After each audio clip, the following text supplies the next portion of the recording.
안녕하십니까. 법알목 가이드의 박남주입니다.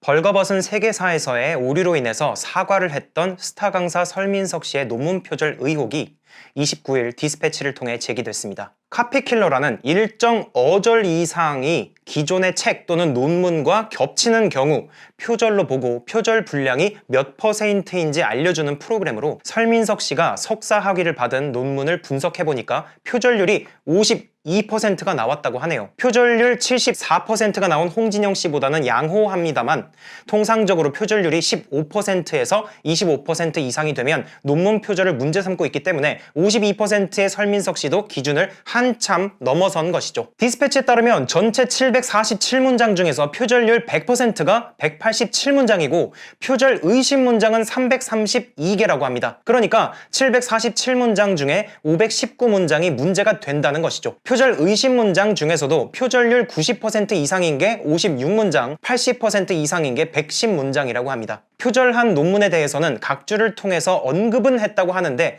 그렇다고 해서 표절이 성립하지 않는 것은 아니죠. 왜냐하면 인용 등의 출처를 남기는 방식은 정해진 방식으로 해야 하기 때문입니다. 어디서부터 어디까지가 갖고 온 문장인지를 제대로 표시하지 않으면 자기가 직접 썼는지 표절했는지 어떻게 알겠습니까? 여기에 대해서 설 씨는 보도가 된 29일 당일 자신의 SNS를 통해서 자신의 논문을 작성함에 있어 연구를 게을리하고 다른 논문들을 참고하는 과정에서 인용과 각주 표기를 소홀히 하였음을 인정한다. 변명의 여지가 없는 과오다. 교육자로서 역사를 공부하는 사람으로서 안일한 태도로 임한 점 다시 한번 깊이 사과드린다. 책임을 통감하여 출연 중인 모든 방송에서 하차하겠다라고 밝혔습니다. 인용과 각주 표기를 소홀히 하지 않았으면 절반이 넘는 문장에 인용 및 각주 표기를 했어야 하니까 표기를 하기가 좀 힘들었을 수도 있을 것 같네요. 이에 연세대학교가 위원회를 꾸려서 설 씨에 대한 학위 수여 취소 여부를 검토하기로 했다고 하네요. 연세대 교육대학원 학측에 따르면 총장은 학위를 받은 자가 해당 학위를 부정한 방법으로 받은 경우에는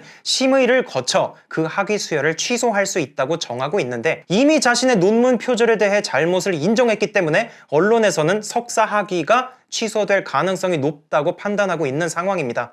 그리고 연대 입장에서도 이렇게 보는 눈이 많은 상황에서 논문 표절 맞다고까지 하는데 학위 취소를 안 하기도 힘들겠죠. 현재 설민석 씨의 네이버 프로필 학력을 보면 연세대학교 교육대학원 역사교육학 석사만 써져 있는데 학위가 취소되면 이렇게 되려나요? 자, 그렇다면 이렇게 논문 표절로 인해서 사과하고 모든 방송을 하차한 설 씨에 대한 처벌 가능성은 어떻게 될까요? 살펴볼 수 있는 것은 표절 논문을 제출해서 대학원 관계자를 속였기 때문에 저작권법 위반과 위계에 의한 업무 방해인데요. 구체적으로 어떤 조항이 적용될지는 법리적으로 면밀하게 따져봐야겠지만 그럴 필요도 없이 이 중에서 공소시효가 제일 긴 게 7년이기 때문에 2010년 8월에 석사 학위를 받은 설 씨는 공소시효 7년이 지나서 형사처벌은 불가능합니다. 그리고 손해배상의 민사 책임을 물을 수 있는지도 살펴볼 수 있겠지만 소멸시효가 안 날로부터 3년, 있은 날로부터 10년이므로 현재까지 보면 이미 소멸시효가 완성됐다고 볼 수 있기 때문에 불법행위 책임도 묻기 힘든 상황입니다. 결국 설 씨는 논문 표절을 하긴 했지만 시간이 굉장히 오래 지났기 때문에 법적으로 따져보기 힘든 상황이죠. 물론 설 씨의 일에서 가장 큰 부분을 차지하는 신뢰성에 금이 가서 당분간 복귀가 힘든 상태긴 하지만요. 대단한 전달력을 바탕으로 인지도를 쌓아서 방송을 물론 서점가를 휩쓸던 설민석 씨의 씁쓸한 퇴장입니다. 자, 오늘 영상은 여기까지입니다. 2021년 1월 1일이 곧 되는데 새해 복 많이 받으시기 바랍니다. 감사합니다.